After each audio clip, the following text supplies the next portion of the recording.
News. Thank you, Matt. Well, the decision is now in the hands of the jury in the trial of former Westfield police officer Brian Fanyan. He's accused of shooting and killing his wife back in 2018.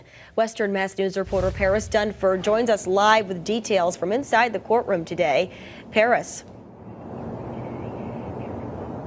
Mary, the trial just wrapping up this evening after closing arguments, and now the jury will begin deliberating tomorrow. Now, this is video taken from Western Mass News cameras, which were rolling on the first day of trial, which was nearly a month ago on February 23rd. Since then, the jury has heard more than 100 witnesses.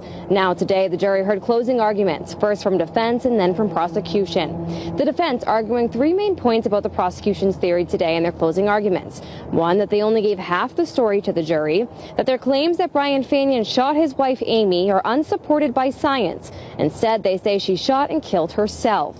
And their argument is unsupported by who Brian Fanyan was and is, stating he could not have possibly done this to his wife.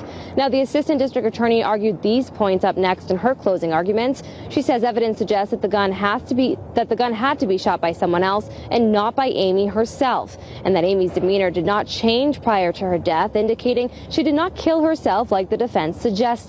And the defendant had a clear motive for killing his wife, as he was having an affair and felt he could not divorce her without looking bad in the eyes of his church and without sharing his pension with his wife. Now, the courtroom was filled with people today, either in support of Brian or there for Mary. And as I mentioned, the decision is now up to the jury.